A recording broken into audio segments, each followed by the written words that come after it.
talvez até chegue, mas fique à vontade. Então vamos agradecer a Deus, vamos orar ao Senhor e orar também pela vida do seu servo, do seu Tony Peterson. Oremos ao Senhor, nosso Deus.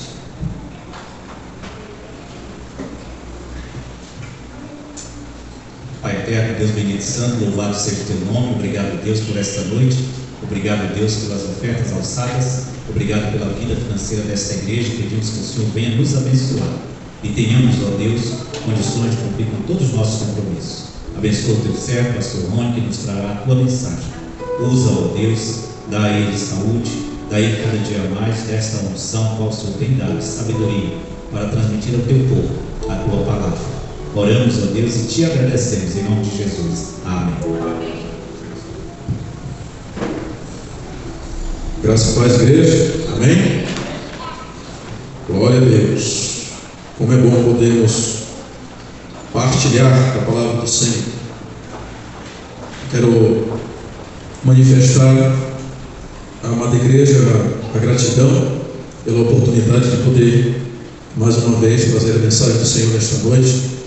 Agradecer muitíssimo ao nosso Deus por ter me dado essa oportunidade de condições de saúde para trazer a palavra do Senhor nessas 5 noites que nós tratamos dos 5 pontos do calvinismo. Hoje é o encerramento, né? Hoje é o último dos pontos que fala sobre a perseverança dos santos. E diferente dos outros tópicos que não tem uma descrição literal nas Escrituras, né, como a depravação total, a graça irresistível, não tem um tópico específico.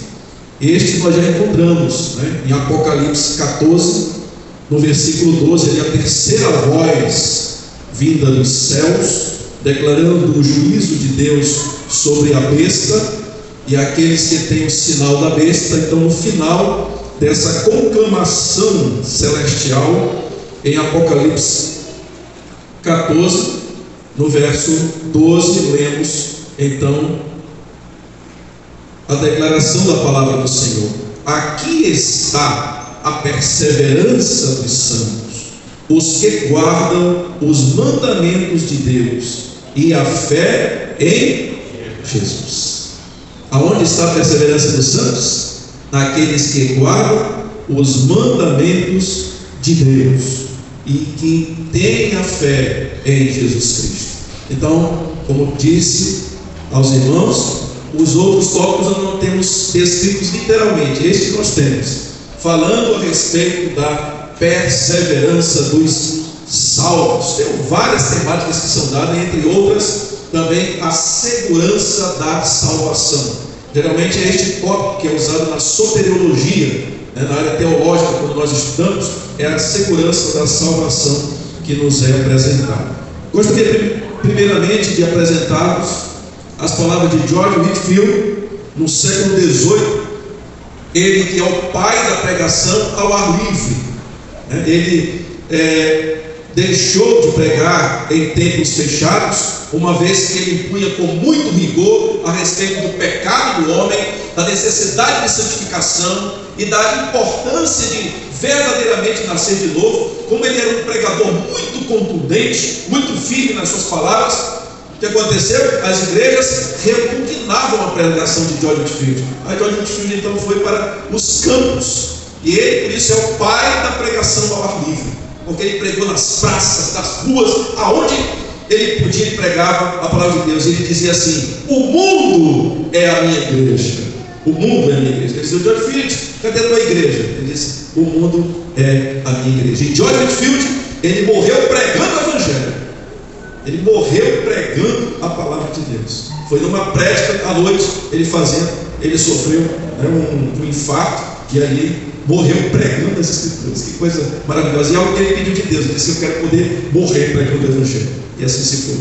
E George Whitefield então diz assim: aceite o esquema calvinista, não por causa de Calvino, e sim por causa de Jesus Cristo.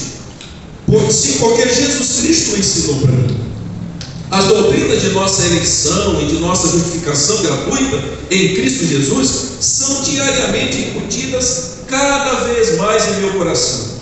E aí o trecho ele continua: eu sei que Cristo é tudo em todos, o homem é nada, ele tem livre-arbítrio para ir ao inferno, mas não para ir ao céu, enquanto Deus não opera nele o querer e o fazer segundo a sua boa vontade. Ó, quão excelentes as doutrinas da eleição e da perseverança final dos santos. Amém? Que palavra maravilhosa essa de George Whitefield. John Piper, falando também da perseverança dos santos, e aí eu coloquei aos irmãos a frase que é célebre quando é mencionada a perseverança dos santos. Qual é? Uma vez crente, ou uma vez salvo, salvo para sempre, né? Uma vez crente, crente para sempre. Então, esta frase é uma frase comum para aquele que acredita neste princípio, que não é de Calvino, né? e nem de nenhum outro reformador, mas que é exclusivamente extraído da palavra de Deus. E aí John Piper diz assim: queremos dizer, com a segurança da salvação, que os santos têm de perseverar e perseverarão na fé e na obediência que procede da fé. Então, a crença, né, a confiança de que o crente, uma vez salvo, salvo para sempre, é baseado no princípio de que os filhos de Deus irão perseverar até o fim, perseverarão na fé. E a nossa proposição é que os verdadeiros eleitos e crentes em Cristo terão momentos de fraqueza ou frieza, mas serão reerguidos por Deus. E isso nós nos baseamos em Romanos, no capítulo 14, no versículo 4, que nos diz: quem és tu que julgas o servo alheio? Para o seu próprio Senhor está em pé ou cai, mas estará como, igreja? Em pé. O pastor falava pela manhã, aquele pensamento de que nós somos pecadores.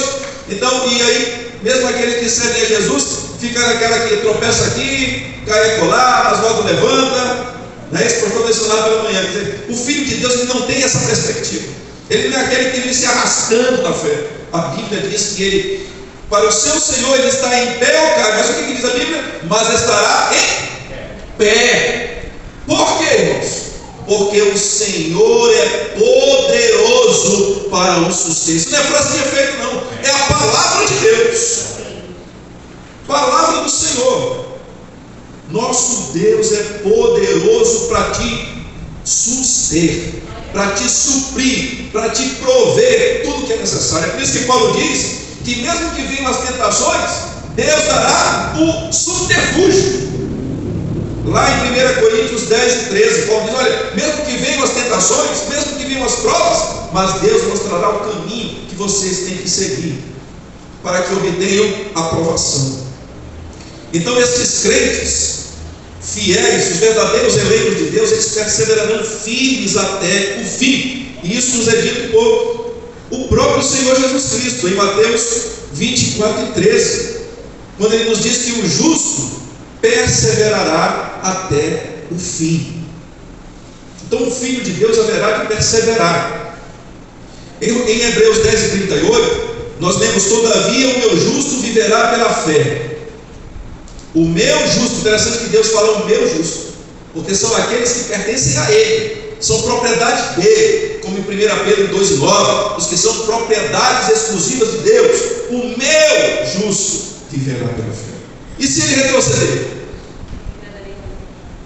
A minha alma não tem nenhum prazer nele, a minha alma não se compraz nele. Os cristãos genuínos podem provar da salvação e caírem da graça, ou se desviarem. É uma das doutrinas que foi criada no século XX, é o pensamento de que o homem pode se render a Cristo, ser regenerado e depois se desviar. Esse não é um princípio dado pelos pais da igreja, nem pelos apóstolos, nem pelos reformadores. Eles absolutamente não acreditavam nessa doutrina. Este é um pensamento liberal e carismático, não tem nada a ver com as igrejas fundamentalistas, ortodoxas ou as reformadoras, ou as reformadas. Não tem nada a ver, porque claro que existem alguns textos que parecem sugerir que os crentes verdadeiros eles possam cair, como nós citamos aí, João 15, em verso 6, que Jesus diz: se alguém não permanece em mim, será lançado fora. Então se diz: olha, alguém que pertencia a Jesus, mas que foi lançado fora, é um desviado. Mas não é isso que Jesus está expressando. Jesus está falando sobre a perseverança dos santos. Ele diz que se alguém não permanece nele, é lançado fora, porque ele não faz parte do seu rebanho, não faz parte da sua igreja. É isso que Jesus Cristo está dizendo. Não que ele foi um verdadeiro crente, não que ele foi verdadeiramente regenerado, salvo, e assim está sendo lançado fora. Não é isso que Jesus está dizendo. É quem não permanece nele. E isso nós indubitavelmente acreditamos, que quem não tem Cristo na sua vida, verdadeiramente não pertence ao seu rebanho, à sua igreja. Em Gálatas 5:4 diz: de Cristo vos desligastes, vós que procurais justificar-vos na lei, da graça decaíste. É o que eu destaquei para os irmãos, da graça decaíste. O que é o decair da graça? A igreja de Gálatas, havia alguns prosélitos judeus no meio da igreja, dizendo que mesmo eles crendo em Jesus, no sacrifício expiatório definitivo de Cristo, tudo que nós já estudamos a respeito da expiação de Jesus, que ela foi suficiente, e que o homem não precisa realizar sacrifícios para que ele seja aceito diante de Deus, propiciado diante do Senhor. E aí alguns dentro da igreja estão dizendo: não, você ainda precisa ser circuncidado, você ainda precisa guardar o Shabat.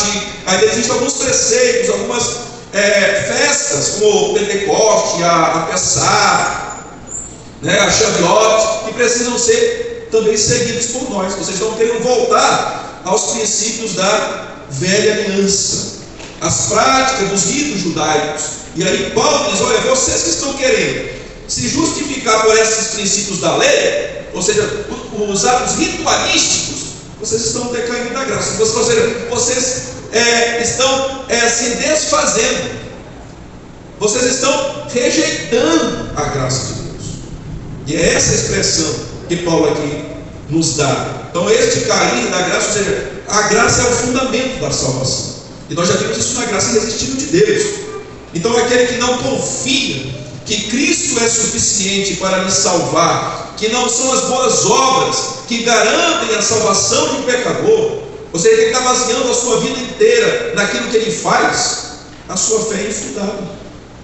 Porque a verdadeira fé, ela é baseada nas obras de Cristo, naquilo que Cristo realizou no Calvário. A verdadeira fé é baseada nisso. Em 1 Timóteo 1,19, Paulo aqui falando a Timóteo diz: mantendo a fé. 1 Timóteo 1,19, mantendo a fé e a boa consciência, portanto alguns, tendo rejeitado a boa consciência, vieram a naufragar na fé. Aí, alguns dizem: olha, está aí o princípio de um desviado, alguém que pertencia ao meio, mas que abandonou a igreja, abandonou o ciclo de comunhão. Só que Paulo continua falando, no versículo 19 ele falou isso: naufragaram na fé. Veja o versículo 20: e dentre esses que naufragaram na fé.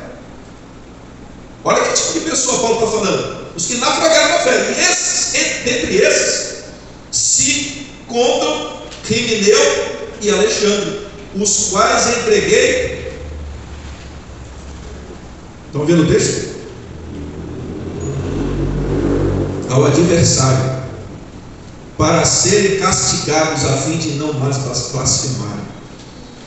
Irmãos, quando Paulo fala dessas pessoas que decaíram da graça, desses que naufragaram na fé, de que Paulo está falando? De pessoas que são apóstatas, que apostataram na fé. E isso a Bíblia fala claramente da apostasia. Em 2 Tessalonicenses 2:3, nós lemos assim: ninguém de nenhum modo vos engane, porque isso não acontecerá sem que primeiro venha a apostasia,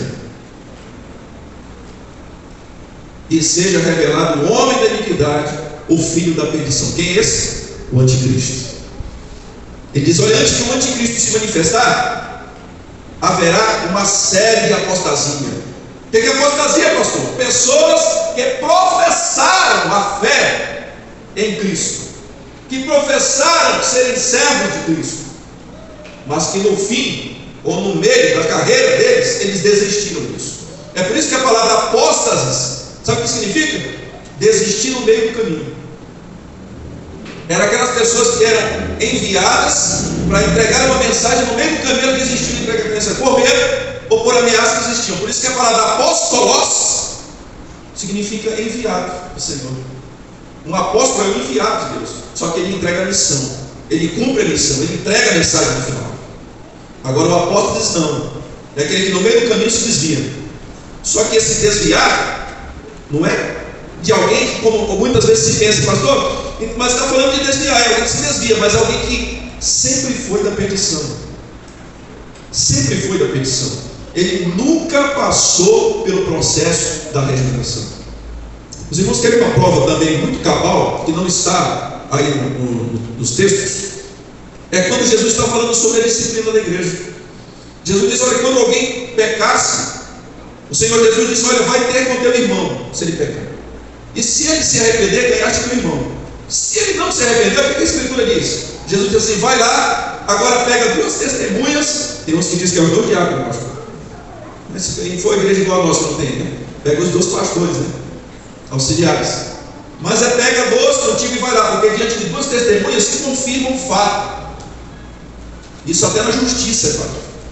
Aí, irmãos, o Senhor Jesus diz assim: mas se ele não te ouvir, diante da segunda tentativa, diante das testemunhas, se ele não te ouvir, o que Jesus disse para nós? Leva a igreja. E se ele não se arrepender, Jesus não parou aí não. Jesus disse: considera o quê? Ímpio, desprovido da graça de Deus, considera o gentil e publicano. Tem gente que encontra com pessoas que foram excluídas da igreja por um processo disciplinar correto. E aí você diz: ô meu irmão, você não está seguindo as Escrituras, porque na Escritura ele é para você considerar o gentil e publicano. Sabe o que é isso? Ele precisa da graça salvadora de Deus sobre a vida dele. Ele precisa de regeneração. Por isso que na Escritura não existe desviado. Na Escritura existe o crente e os descrentes. Por isso que Paulo diz que comunhão ao crente com o descrente. Ele não falou e o desviado também, para que eu não esqueça. Paulo não falou isso. Só existe uma coisa, só existe quem é da luz e quem é das trevas. Irmãos, não existe meio termo na obra de Deus. Vocês ainda lembram quando eu contei aqui a história do homem que estava em cima do muro, que ele sonhou que estava em cima do muro? E aí os demônios não estavam nem ligando para ele, os anjos dizendo: vem para cá, rapaz, vem para cá, rapaz. E os demônios cantando, despreocupados. E ele, no sonho, então ele perguntou para os demônios: ei, rapaz, vocês aí, por que você não se preocupa com a minha alma, não? Os anjos aqui lutando de todas as formas, tentando me convencer para ir para esse lado, e vocês nem dando bola para mim. Aí um dos demônios olhou para ele e disse assim: rapaz, deixa eu te dizer uma coisa, não estou preocupado mesmo não. Por quê? Porque o muro é nosso. Quem está em cima do muro também é das trevas. Não existe estar em cima do muro para Deus. Você encontra com amigos aí: rapaz, como está com a vida diante de Deus? Rapaz, estou em cima do muro. Sei que eu falo, às vezes eu vou para a igreja, às vezes eu não vou, né? Participo, não participo, mais ou menos. Mais ou menos, né? Mais ou menos é igual a proposição dos produtos na matemática. Mais ou menos a menos. Irmãos, a apostasia é a negação, o abandono, a renúncia da fé, daquele que outrora professava e tornou-se agora um perseguidor ou um blasfemo, como o apóstolo Paulo faz aqui, a fim de não mais blasfemarem. Eles blasfemavam da fé que outrora eles haviam professado. Mas Paulo os entregou a Satanás. Perdição. E aí eu queria em síntese, eu já disse para os irmãos aqui que esses estudos, eles são para mais de um ano. E eles são 7 teses que existem a respeito da segurança da salvação, mas eu só destaquei 3, tentar rapidamente pegar os irmãos aqui. Primeiro, por que nós temos a segurança da salvação, irmãos? Por que uma vez salvo, salvo para sempre, meus irmãos? Primeiro, pelo poder da palavra de Deus. Todo salvo genuíno, ele permanecerá firme até o fim. O Evangelho, a palavra, ela não gera apenas a fé em mim. Consoante pela palavra, a fé, ela também preserva a minha fé em Deus.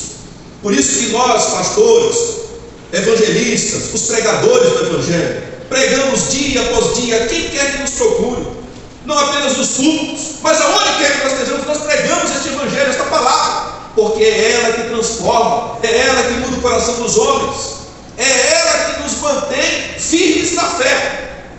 Por isso que nós precisamos de palavra, por isso que a palavra de Deus ela é considerada alimento para a nossa alma. Ela é o pão vivo de Deus para nosso espírito. Por quê? Porque sem alimento nós nos enfraquecemos, vamos ficar desidratados espiritualmente. Então a palavra de Cristo é que nos mantém firmes. E Paulo fala isso em 1 Coríntios 15, 1 e 2.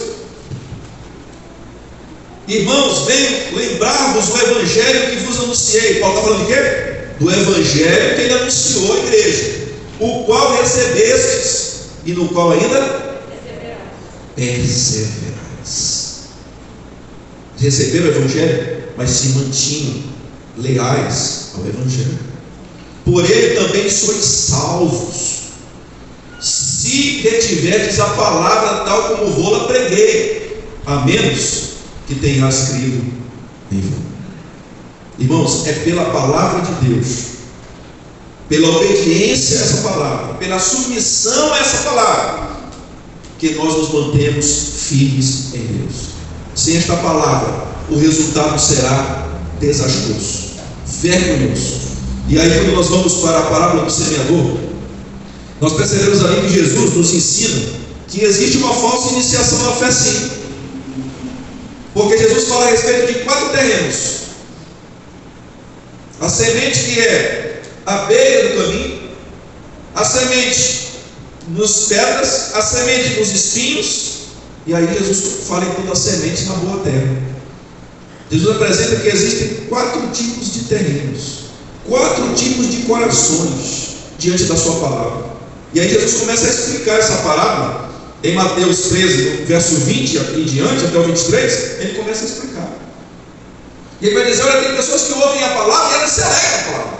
Ele diz: olha, pastor, que palavra hoje à noite, poderosa, olha, eu vou mudar, pastor, em nome de Jesus.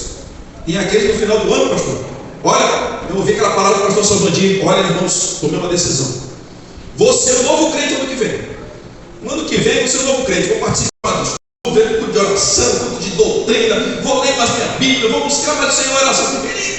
Animar, a servir a Deus.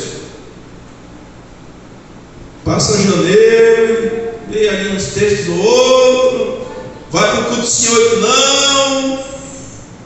Quando é em fevereiro, já esqueceu de tudo. Eu disse: tem muito coração assim, se alegra na hora, se anima na hora, depois se esqueceu de tudo. Tiago diz que é tipo aquela pessoa que olha no espelho, né?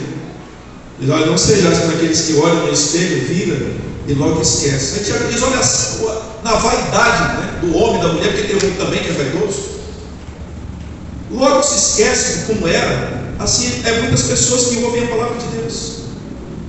Então Jesus fala que existe essa falsa iniciação na fé.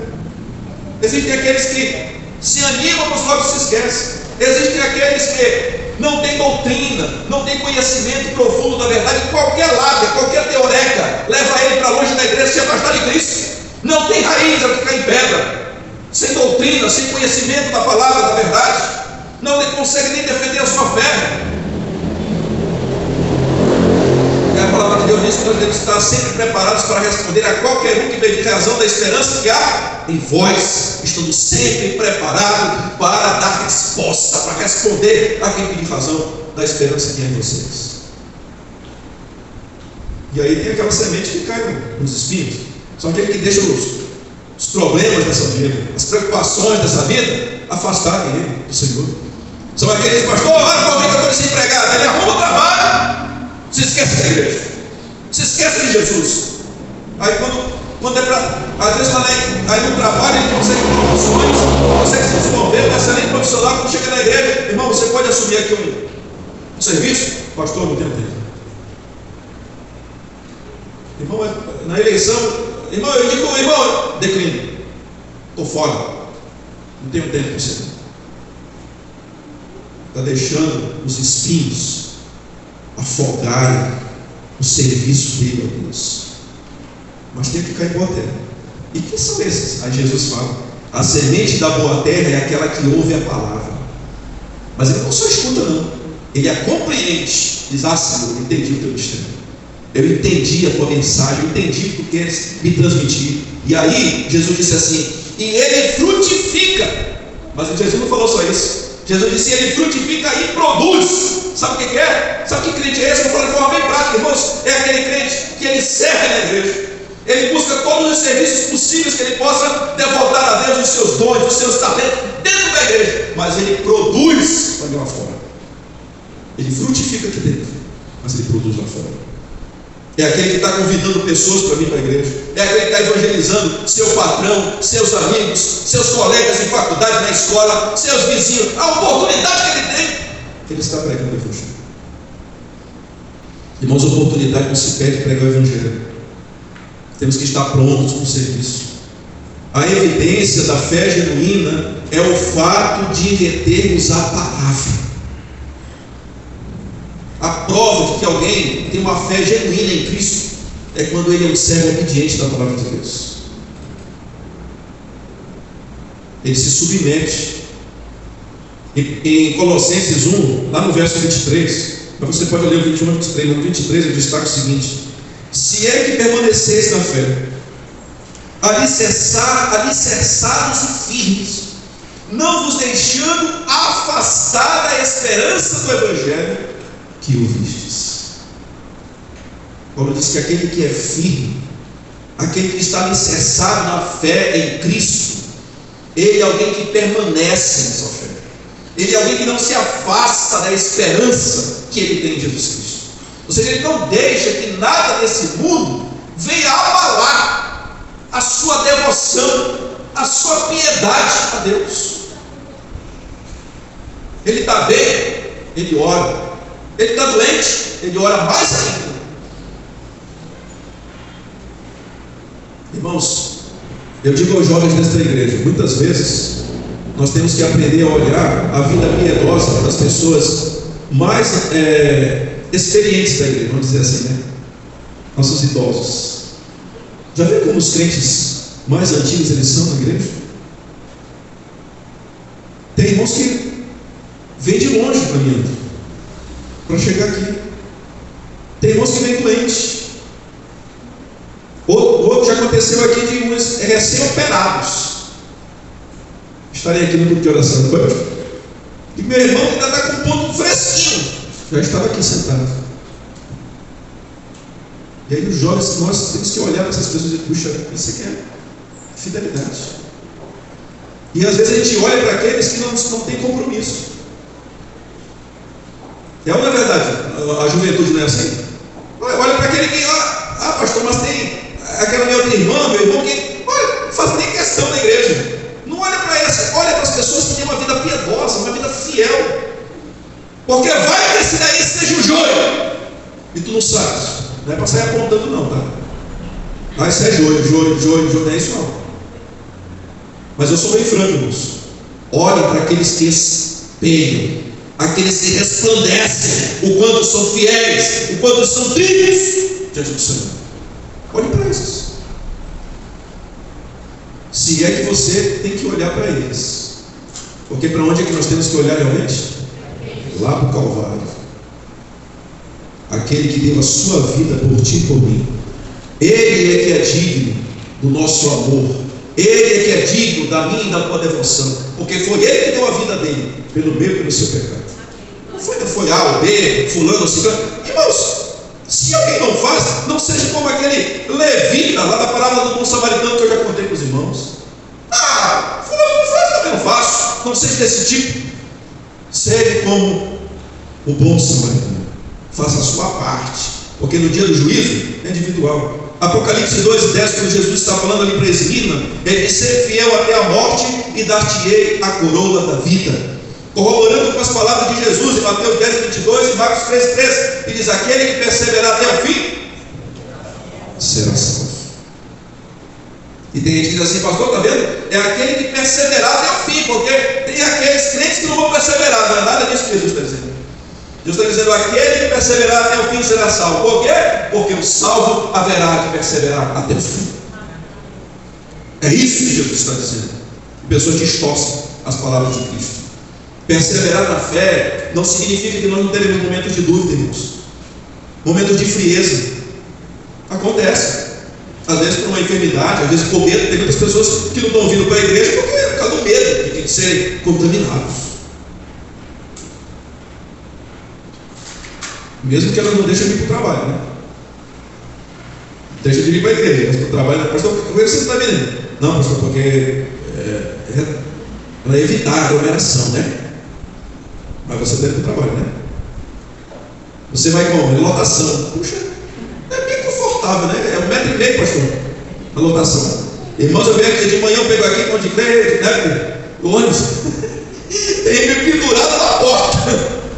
Quase não vai nem fechar. Você imagina esse distanciamento aí. Irmãos, quem nos guarda é o Senhor. Quem nos guarda é o Senhor.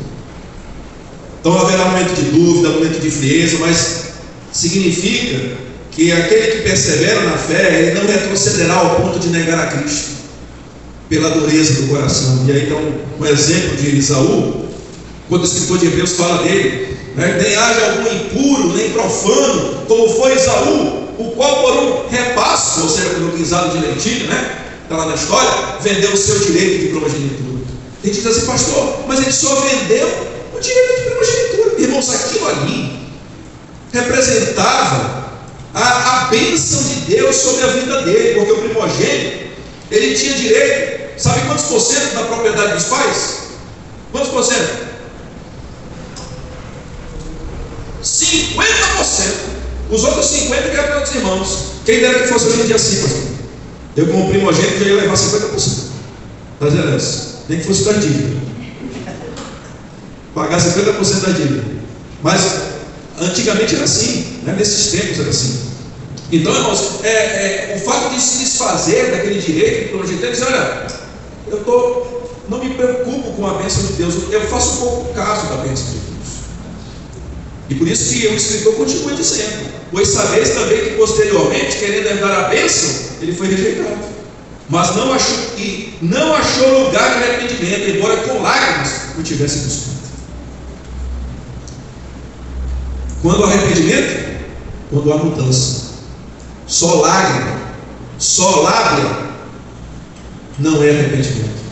Arrependimento é quando há mudança, é quando há transformação na situação, é arrependimento. O desvio e a constância do pecado são provas que nunca houve conversão verdadeira. Eu gostaria de ler esse texto para os amados. Hebreus 6, 4 a 5.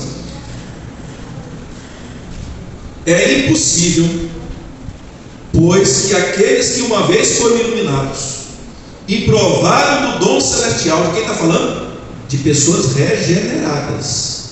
O escritor de Hebreus está dizendo que é impossível aqueles que foram iluminados, provaram do dom celestial, se tornaram participantes do Espírito Santo e provaram a boa palavra de Deus e os poderes do mundo vindouro e caíram. Sim, é impossível outra vez renová-los para arrependimento. Esse aqui é um dos textos que tem muita dificuldade a ser interpretado. Existem várias teorias até para interpretar esse texto, mas eu quero destacar rapidamente aqui aos irmãos o fato de que a Escritura está dizendo que é impossível aqueles que foram regenerados, que passaram por todo o processo da transformação pelo poder de Cristo, da sua palavra, e obteram a salvação dada por Deus, é impossível eles serem renovados novamente. Este ensinamento aqui é um dos mais fortes argumentos de que não existe um pensamento da doutrina do desvio. Porque alguém que está em Cristo, mas ele se desvia e depois volta para Cristo. Não. O escritor está dizendo que isso é impossível. Está dizendo que aqueles que foram renovados, eles não podem ser renovados novamente, porque eles estão crucificando a Cristo novamente. Ele vai continuar explicando isso. Eles estão crucificando Jesus de novo. Porque quando você crê em Jesus Cristo, pelos seus feitos expiatórios lá no Calvário, você está morrendo com Cristo. Morrendo para o mundo, morrendo para o pecado, morrendo para o poder das trevas, juntamente com Cristo, e ressuscitando com Ele. Pela fé. É pela fé que você está fazendo isso. Então imagina, você dizer, não, aí a pessoa faz isso, mas depois ela vai e volta e faz de novo. Como? Então você está renovando novamente o ato sacrificial de Cristo. O escritor de Hebreus diz que isso é impossível de acontecer. Uma vez salvo, salvo para sempre. Ele está dizendo isso nessas palavras aqui. A necessidade da perseverança não é perfeição. Pertencer a Cristo é uma realidade sobrenatural, produzida por Deus e preservada por Ele. Jeremias 32:40 diz: farei com eles aliança eterna, segundo a qual não deixarei de lhes fazer o bem. Olha, não deixarei de lhes fazer o bem. E porei o meu temor no seu coração. Para quê, irmãos? Você teme a Deus? Você teme ao Senhor? Você teme o peso da mão de Deus sobre a sua vida? Você teme? Lá em casa o Celso brinca com isso, né? Quando alguém fala para mim alguma coisa que ele entende que eu não vou gostar de olha o raio. Ele fala assim, olha o raio. Ele falou, pastor. Aí o texto diz assim: e porém o meu temor no seu coração. Para quê, irmãos? Para que nunca se apartem de mim. Que nunca se apartem de mim. Os santos não são marcados mais profundamente pelo que eles fazem, mas sim pelos que eles são diante de Deus. E aí, queridos, eu coloquei aí, né? Por que eu coloquei essa expressão? Não são marcados mais profundamente pelo que fazem, sim pelo que eles são. O que é que eles são? Santos, repreensíveis, justos diante de Deus, perfeitos diante do Senhor, pelo sangue de Cristo. E aí, por que eu coloquei assim? Aí vem uma pergunta para os irmãos: quem receberia na sua igreja hoje o rei Davi depois dos seus pecados? Quer falar rei Davi, né? Deus é o filho de Davi, mas tem coisas que Davi fez que hoje em dia quem faz só pode ser crucificado. Quem receberia o crente de Sansão no rol de membros? Uma vez o pastor pregando sobre isso aqui, esse assunto, ele falou uma coisa interessante. Irmãos, se o pastor Paulo, se o apóstolo Paulo, se o profeta João Batista chegasse aqui agora, tinha um monte de gente que ia sair correndo no meio deles. O Senhor fez lembrar. E é verdade. Imagina João Batista entrando. Ou vocês pensam que ele tomava banho com sabonete da Natura? Passava creme, creme de cabelo. Imagina no deserto suando, sem escassez de água. A pessoa não para pensar nessas coisas. Quem aceitaria a autoridade de Pedro depois de negar o mestre? Um pastor, às vezes, comete uma falha, um equívoco na vida dele, no ministério dele, pronto, irmão, está condenado. Não tem mais autoridade, ninguém respeita mais. Ele fez isso aqui. Pedro negou Jesus. Mas ele era o principal bispo na igreja de Jerusalém. A Bíblia não acoberta as fraquezas dos servos de Deus, para nos mostrar que a graça de Deus é esta graça que é suficiente para nos sustentar. Segunda tese: pelo poder divino, os eleitos de Deus não podem ser perdidos. E aí um texto muito conhecido, Romanos 8, né? Só que aqui eu queria que você primeiramente, antes de você ir para o verso 31, você olhasse o 30, porque Paulo está dizendo assim: e os que predestinou, a esses também chamou, e aos que chamou, também justificou, e aos que justificou, a esses também glorificou. São estes aqui que Paulo vai falar agora. A estes predestinados, a estes eleitos de Deus. Aí Paulo começa dizendo: que diremos à vista dessas coisas? Se Deus é por nós, vamos lá, igreja. Se Deus é por nós, quem será contra nós? Irmãos, se Deus é por ti, ninguém é contra ti. Tudo que acontece em nossa vida tem um propósito divino. A tua vida está no controle das mãos de Deus. Se Deus é por ti, ninguém será contra ti. E aí Paulo continua fazendo as perguntas retóricas. Ele diz: quem intentará acusação contra os eleitos de Deus? Quem os condenará? Quem nos separará do amor de Cristo? Não precisa de resposta, é retórica. Paulo está defendendo exatamente a segurança da salvação. Quem nos separará do amor de Cristo? Quem é que vai nos condenar? Você é filho de Deus. Se um filho de um juiz, de um doutor, de um advogado, um desembargador bate no pé, eu sou filho do doutor, quem é você para não querer questionar alguma coisa? Meu pai vai cuidar dessa situação. Paulo está dizendo: vocês são filhos do Altíssimo. Quem te condenará? É Deus é quem nos guarda. Então a segurança eterna dos eleitos nos diz que todos aqueles que Deus escolheu para a salvação eterna serão capacitados por Ele a perseverarem na fé até o fim, e cumprirão pelo poder do Espírito Santo os requisitos quanto a um novo tipo de vida. As correntes estabelecidas por Deus, elas são inquebráveis. A obra salvadora de Deus é infalível. Quem nos garante isso, igreja? Quem nos garante é Deus. E essa palavra, eu amo demais ler esta palavra, porque aqui, depois dos 7 anos de insanidade de Nabucodonosor, Nabucodonosor foi tratado igual um louco, esquizofrênico, surtou completamente. Durante 7 anos viveu feito um animal no campo, humilhado. E o que ele aprendeu de Deus? Verso 17: esta sentença é por decreto dos vigilantes, e esta ordem por mandamento dos santos, a fim de que conheçam os viventes que o Altíssimo tem domínio sobre o reino dos homens, e o dá a quem e até ao mais humilde, que dá a quem quer, e até ao mais humilde dos homens constitui sobre eles. Agora veja o verso 34 e 35. Mas ao fim daqueles dias, eu, Nabucodonosor, levantei os olhos ao céu, tornou-me a vir entendimento, e eu bendisse ao Altíssimo, e louvei e o glorifiquei ao que vive para sempre, pelo domínio cujo domínio é sempre eterno, e cujo reino é de geração em geração. Todos os moradores da terra são por ele reputados em nada, e segundo a sua vontade ele opera com o exército do céu e os moradores da terra.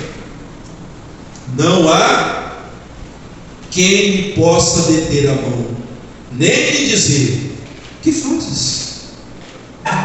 Olha a lição que aprendeu lá no Nabucodonosor. Ele achou que ele era o soberano da terra. Deus mostrou para ele que ele era reputado em nada, para que ele aprendesse de quem realmente é o portador do poder. E este é Deus. Deus nos preserva no caminho da salvação. E onde está isso? João 17 e 12. Na oração sacerdotal, Jesus diz: quando eu estava com eles, guardava-os no teu nome, no nome que me destes, e protegi-os, e nenhum deles se perdeu, exceto o filho da perdição, para que se cumprisse a Escritura. É assim que Deus nos guarda. Guardava-os em teu nome, e nenhum deles se perdeu. E em último lugar, a tese da fidelidade. Aqueles que são nascidos de Deus jamais se desviarão da verdade. E aí você vai dizer: mas pastor, e aqueles que se desviam? Quer dizer, se desviam, eles que eram daqui e saíram, não é isso? Se desviam. Aí João fala deles. Um texto clássico, 1 João 2,19. Eles saíram do nosso meio, entretanto não eram dos nossos, porque se tivessem sido dos nossos, teriam permanecido conosco.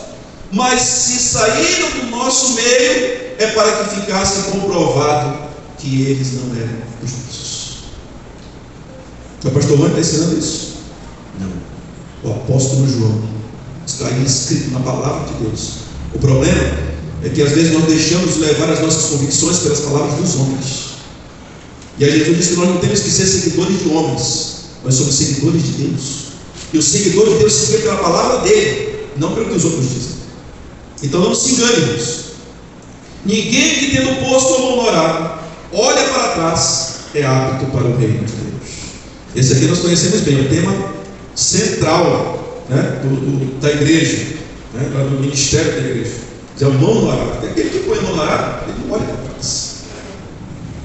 E aí é interessante quando o Senhor Jesus diz assim: não é apto para o reino de Deus, porque isso aí vocês todos entendem. Quando alguém vai tirar a primeira habilitação, você vai fazer um monte de testes. Vai fazer um monte de testes. Primeiro, o físico. Depois, o psicológico. Né? O físico eu digo é os olhos.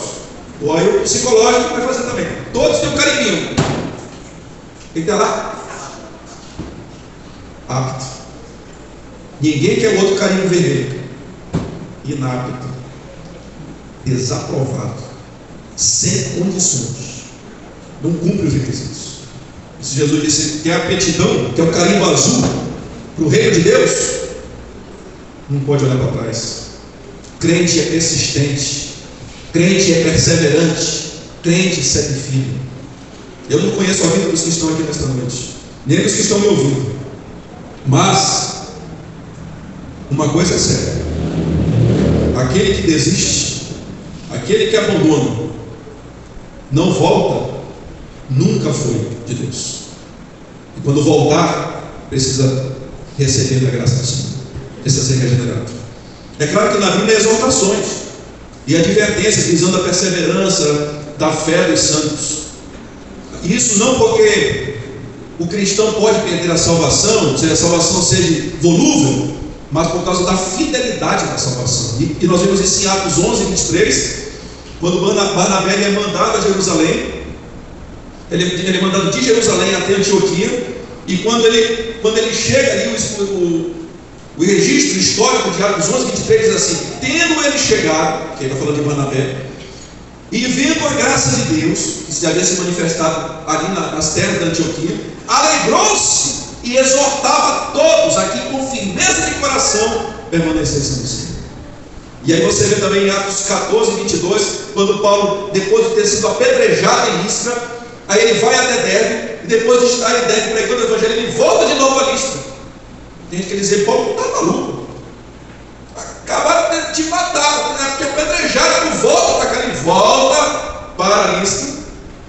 E aí o verso 22 diz assim: que ele, fortalecendo a alma dos discípulos, exortando-os a permanecer firmes na fé, mostrando que através de muitas tribulações nos importa entrar no reino de Deus.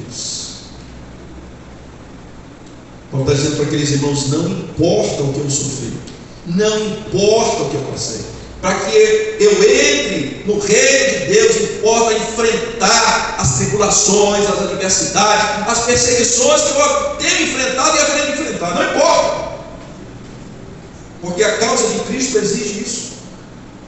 Irmãos, muitos apologetas dizem que a libertação do povo de Israel do cativeiro do Egito até a manifestação do Senhor, as conquistas do povo até o Canaã, são uma tipologia da igreja, e muitas pregações são feitas baseadas nisso. Só que tem uma coisa que muitas vezes nós não nos alertamos. Sabe o que é? Quando Deus tirou o povo do cativeiro do Egito, o povo foi mandado pelo Senhor para ir para onde? Foi mandado para eles irem lá para o monte Sinai, que é o monte Horebe, né? Horebe, monte Sinai, eles iam para lá. Eles fizeram uma parábola, uma matemática, uma parábola, para poder chegar lá no monte. O que Deus estava ensinando para aquele povo? E vocês sabem o que aconteceu nesses 40 dias, né? Muito murmúrio, muita reclamação, muita ousadia, blasfêmias, insultaram até a liderança de Moisés. Tem gente muito melhor aqui para conduzir. Às vezes você julga o pastor, não é só o pastor, você julga qualquer pastor. Tem muita gente mais capacitada que poderia estar no lugar. Sabe quem estabelece os seus líderes? É Deus. Tem muita gente que se acha muito melhor que Moisés. Ou seja, que eu escolhi foi Moisés, ele vai ficar aí. Foi ele que eu escolhi. Mesmo com as dificuldades que ele tivesse, mesmo com as fraquezas que ele tivesse. Afinal, Moisés era muito tímido, muito manso, né? Mas tinha Josué, tinha Arão para dar força para ele. Tinha Ur para segurar o braço dele. Teve Josué e Ur que seguraram o braço dele, para que o povo prevalecesse na guerra. Então, irmãos, a Escritura nos mostra que haverá, sim, a Canaã, haverá a Nova Jerusalém, que o Senhor tem preparado para nós. Nós temos que aprender a enfrentar os desertos da nossa vida. Muitas vezes nós não queremos desertos, nós só queremos chegar lá na terra que manda leite e mel. Pastor, eu quero chegar no trabalho, eu só quero a minha promoção, ganhar 7.000 por mês. Mas eu não quero ralar nos desertos para chegar até lá. E aí você vê alguém lá dentro da empresa, que já é lá gerente, mas chega lá e pergunta: o que você passou na sua vida para chegar no seu cargo? Que ele vai dizer para você que ele teve que ralar para você chegar naquele lugar.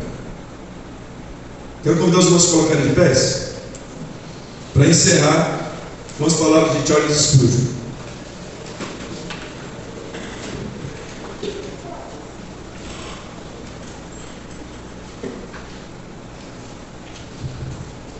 Século XIX, não é? Ele nasceu em 1834, morreu em 1892. Spurgeon. Não preciso explicar quem é Spurgeon, que os irmãos já sabem aqui. E ele diz: tenho a minha própria opinião de que não existe pregar a Cristo e Ele crucificado, se não pregarmos o que hoje é chamado de calvinismo. Chamado de calvinismo é dar um apelido. Calvinismo é o Evangelho e nada mais. Não creio que podemos pregar o Evangelho se não pregamos a soberania de Deus em sua outorga das graças, e se não exaltamos o amor de Jeová, eletivo, inalterável, eterno, imutável e conquistador. Também não penso que pregamos o Evangelho se não fundamentamos na redenção, se não o fundamentamos na redenção especial e particular, que é a expiação limitada de seu povo eleito e escolhido, a qual Cristo realizou na cruz. Também não compreendo o Evangelho que deixa os santos caírem depois de serem chamados. Irmãos, por isso que nós cremos pela palavra de Deus que aqueles que estão em Cristo perseverarão até o fim. Nada irá abalar a sua fé. Haverá momentos de dúvida, haverá momentos de fraqueza, haverá momentos até que nós estamos experimentando em nossos dias da frieza espiritual, mas ainda assim eles se levantarão e voltarão a ser fiéis ao Senhor. E uma vez crente, sempre fiel. Tem pessoas que dizem assim: até o inimigo é crente, pastor. Não, filho, você precisa estudar um pouquinho mais, porque a palavra crente, pisteo, no grego, não significa só crente, significa leal, significa fiel. O crente é fiel, o crente é leal àquilo que ele crê da palavra do seu Deus. Ele confia no poder do seu Deus, ele não duvida do que seu Deus é capaz de fazer. Senhor nosso Deus e Pai, te agradecemos nesta noite, Senhor, que nos deste a oportunidade de podermos estudar a respeito da perseverança dos santos. Esta expressão que diz a tua palavra, que é para aqueles que guardam os teus mandamentos e para aqueles que creem em Jesus. A nossa oração é que os que estão aqui nesta noite sejam estes perseverantes na fé, que não se deixem abalar, Senhor. E hoje eles deram prova disso, pois venceram as tempestades, as chuvas, para estarem com teus atos para te adorar, Senhor. Recompense-os pela sua fidelidade. Que o Senhor manifeste, ó Deus, a cada dia a tua igreja, a tua graça, o teu poder, para verdadeiramente experimentarmos a graciosa e poderosa mão de Deus agindo no meio do teu povo. Sabemos, ó Deus, das nossas fraquezas e limitações, e o Senhor a sabe muito bem. Como uma vez foi perguntado para o apóstolo Pedro: se Ele te amava. E Ele disse: Senhor, Tu sabes que eu te amo, porque o Senhor é quem conhece e sonda os nossos corações. Eu não sei qual é a demanda de nossos irmãos e amigos que estão aqui nesta noite, mas o Senhor sabe aquilo que o seu coração clama. O Senhor sabe aquilo que no seu coração sente a necessidade. Pai, pela Tua graça, esteja a nos suprir em cada instante, a nos fortalecer, Senhor, em nossas lutas, em nossas adversidades, pois tudo que nós sofremos aqui não é de se comparar ao que Jesus Cristo sofreu por nós na cruz. Por isso, Tua palavra diz que nós não sofremos ainda até a morte. Nós podemos suportar, nós somos fortes, nós podemos seguir adiante. Obrigado pela força que vem do Teu poder, Senhor. Obrigado pelo que o Senhor tem operado no meio da Tua igreja, pelos Teus ensinos, pelos testemunhos, pelas exortações, pelos louvores que nos animam o coração. Que possamos, ó Deus, crescer a cada dia, como diz Tua palavra, de fé em fé, buscando ao Senhor, anelando pelas coisas lá do alto, pensando nas coisas do alto, naquilo que o Senhor tem preparado para nós. Não nos deixa, Senhor, ter uma mente carnal, uma visão pífia, terrena, presas ao materialismo, aos consumismos que existem nesse mundo passageiro, mas que possamos olhar para os céus, para a eternidade, tudo aquilo que o Senhor tem preparado para o Teu povo. Obrigado por Tua palavra, Senhor, e pelo Espírito Santo, que aqui nos ajuda a entender, no nome de Jesus, nosso Salvador. Amém. Poder ser até.